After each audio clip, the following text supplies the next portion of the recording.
उधर नम आंखों और भारी दिल के साथ ट्विशा को अंतिम विदाई दे दी गई है। पंचतत्व में विलीन होकर ट्विशा तो इस दुनिया से चली गई, लेकिन अपने पीछे छोड़ गई इंसाफ की एक अधूरी और सुलगती हुई लड़ाई। लेकिन शक की सुई आकर टिक गई है सिर्फ एक नाम पर, वो नाम है समर्थ। वही समर्थ जो कभी ट्विशा के सबसे करीब होने का दावा करता था। आज वही समर्थ एसआईटी के तीखे सवालों के सामने कानून की आंखों में आंखें डालकर बात तक नहीं कर पा रहा है। देखिए ये।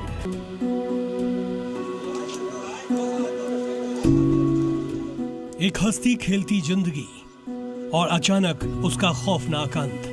क्या यह सिर्फ एक हादसा है, खुदकुशी है, या फिर इसके पीछे छिपा है कोई बहुत बड़ा गुनाह? ट्विशा शर्मा एक ऐसा नाम जो आज हर जुबान पर है, लेकिन इस नाम के साथ जुड़े हैं वो सुलगते हुए सवाल जिनके जवाब आज पूरा देश जानना चाहता है। ट्विशा की मौत के ठीक बाद एक्शन में आई पुलिस ने जब कड़ियां जोड़ी तो पहला रास्ता समर्थ के दरवाजे पर जाकर रुका। पुलिस ने समर्थ को हिरासत में लिया। बंद कमरे में पूछताछ का सिलसिला शुरू हुआ। एक के बाद एक तीखे सवाल दागे गए। तुम उस रात कहां थे?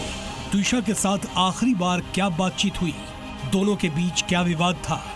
सूत्रों की माने तो इस तरह के 19 सवालों की फेहरिस्त एसआईटी ने समर्थ के सामने रखी। लेकिन सूत्र बता रहे हैं कि पुलिस के इन तीखे सवालों के सामने समर्थ ने जो रवैया अपनाया उसने एसआईटी टीम को भी हैरान कर दिया। समर्थ जांच में रत्ती भर भी सहयोग नहीं कर रहा। कभी वो खामोश हो जाता है, कभी सवालों को गोल गोल घुमाने लगता है। उसकी ये नॉन कोऑपरेटिव जिद इस बात का साफ इशारा है कि दाल में कुछ न कुछ काला जरूर है। जैसे ही मेडिकल की औपचारिकताएं पूरी हुई, ट्विशा का शव उसके परिजनों को सौंप दिया गया। जब ट्विशा की आखिरी यात्रा स्मशान घाट की तरफ बढ़ी तो वहां मौजूद हर शख्स की आंखें नम थी। माता पिता का रो रो कर बुरा हाल था।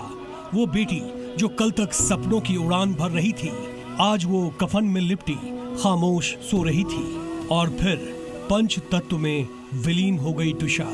अपने पीछे छोड़ गई है रोता बिलखता परिवार, अधूरी कहानी और एक ऐसा सस्पेंस जिसने पुलिस को भी उलझन में डाल दिया है।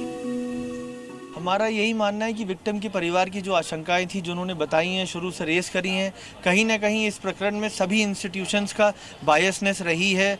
चाहे आरोपियों की तरफ जो सुप्रीम कोर्ट ने भी माना और उसकी सुयो मोटो कॉग्निजेंस लिया है, तो कहीं ना कहीं शुरू से अगर परिवार की मांग रही जिसको हाई कोर्ट ने भी माना है, और सेकेंड पोस्टमार्टम की जो भी आगे चल के फाइंडिंग्स आती है उसके हिसाब से हम जो लीगल कोर्स है उसके हिसाब से कार्रवाई।